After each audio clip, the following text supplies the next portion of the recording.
ചരിത്രമുറങ്ങുന്ന നിയമത്തെ വില്ലേജ് ഓഫീസിനെ രാഷ്ട്രീയ ലാഭത്തിനായി മാറ്റാനുള്ള UDF സർക്കാരിന്റെ ഗൂഢനീക്കത്തിനെതിരെ BJP വർഷങ്ങൾ പഴക്കമുള്ള വില്ലേജ് ഓഫീസിനെ പുരാവസ്തു വകുപ്പിന്റെ കീഴിൽ കൊണ്ടുവരാനുള്ള UDF സർക്കാർ നീക്കത്തെ തടയിടാനാണ് BJP നേതൃത്വത്തിന്റെ തീരുമാനം. സ്ഥലം MLA രാജീവ് ചന്ദ്രശേഖരനെ അറിയിക്കാതെയാണ് ഇതിനുള്ള നീക്കം നടക്കുന്നത്. ജ്യോതിഷ് ജനാർദ്ദനുണ്ട് വാർത്തയുടെ കൂടുതൽ വിവരങ്ങളുമായി. ജ്യോതിഷ്, എന്താണ് UDF സർക്കാർ ലക്ഷ്യം വെക്കുന്നത്? എന്തായാലും സ്ഥലം MLA ആയ രാജീവ് ചന്ദ്രശേഖരെ ഇത് അറിയിച്ചിട്ട് പോലുമില്ല എന്നുള്ളതാണ്.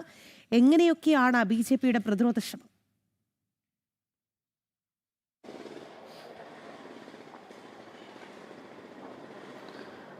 രാഖി അശ്വതി, ഏതാണ്ട് 600 വർഷത്തിലേറെ പഴക്കമുള്ളൊരു വില്ലേജ് ഓഫീസാണ് നേമത്തുള്ളത്. നേമത്ത് വില്ലേജ് ഓഫീസ് ഇപ്പോൾ ഒരു റോഡിൻ്റെ ദേശീയപാതയുടെ വികസനത്തിൻ്റെ ഭാഗമായിട്ട് പുതിയൊരു വില്ലേജ് ഓഫീസ് വന്നു. പക്ഷേ ഇത് 600 വർഷത്തിലേറെ പഴക്കമുള്ള വില്ലേജ് ഓഫീസാണ്. ഇതാണ് ഇപ്പോൾ UDF സർക്കാർ ഏറ്റെടുക്കാനുള്ള ശ്രമം നടക്കുന്നത്. ഇതിന് പിന്നിൽ ഗൂഢലക്ഷ്യമുണ്ടെന്നാണ് ഇപ്പോൾ BJP ആരോപിക്കുന്നത്. കാരണം വെള്ളായണി ദേവീക്ഷേത്രത്തിലെ നവരാത്രി ആഘോഷത്തിൻ്റെ ഭാഗമായിട്ടും അതുപോലെ തന്നെ ഉത്സവത്തിൻ്റെ ഭാഗമായിട്ടും ആചാരങ്ങളുടെ ഭാഗമായിട്ടെല്ലാം ഈ വില്ലേജ് ഓഫീസിൻ്റെ മുന്നിലാണ് കൊണ്ടുവന്നാണ് പൂജകൾ നടത്തുന്നതും പ്രധാനപ്പെട്ട ചടങ്ങുകളെല്ലാം ഈ വില്ലേജ് ഓഫീസിൻ്റെ മുന്നിലാണ് നടത്തുന്നത്. അത്തരത്തിലുള്ള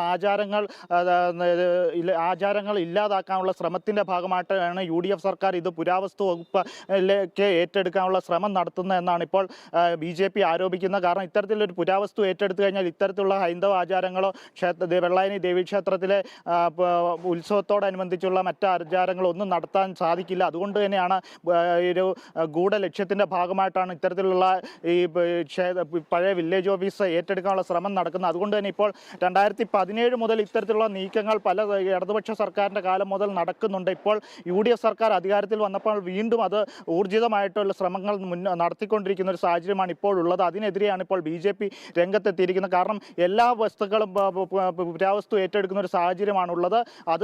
അതുകൊണ്ട് തന്നെ നവീകരണ പ്രവർത്തനങ്ങളൊന്നും നടത്താൻ സാധിക്കുന്നില്ല. ഇപ്പോൾ നോട്ടീസ് നൽകിയിട്ടുണ്ടെന്നാണ് ഇപ്പോൾ പ്രധാനമായിട്ടും ഇപ്പോൾ BJP പറയുന്നത് നോട്ടീസ് നൽകിയിട്ടുണ്ട്. അതുകൊണ്ട് തന്നെ നവീകരണ പ്രവർത്തനങ്ങളൊന്നും നടത്താൻ സാധിക്കുന്നില്ല. ഇടിഞ്ഞു വീഴാറായ ഒരു സാഹചര്യത്തിലാണ് ചരിത്രമുറങ്ങുന്ന പഴയ വില്ലേജ് ഓഫീസ് ഇപ്പോൾ മുന്നോട്ട് പോയിക്കൊണ്ടിരിക്കുന്നത്. അതുകൊണ്ട് തന്നെ ഒരു പ്രവർത്തനങ്ങളും ഇപ്പോൾ നടത്താൻ സാധിക്കുന്നില്ല. അതുകൊണ്ട് തന്നെ നിയമപരമായിട്ട് മുന്നോട്ട് പോകും. ഇത് പുരാവസ്തു ആക്കാൻ പാടില്ല എന്നാണ് പ്രധാനമായിട്ടും ആചരിക്കുന്നത്. കാരണം പുരാവസ്തു ആക്കി കഴിഞ്ഞാൽ ഹൈന്ദവ ആചാരങ്ങളെല്ലാം ലംഘിക്കപ്പെടും എന്നാണ് ഇപ്പോൾ BJP ആരോപിക്കുന്നത്.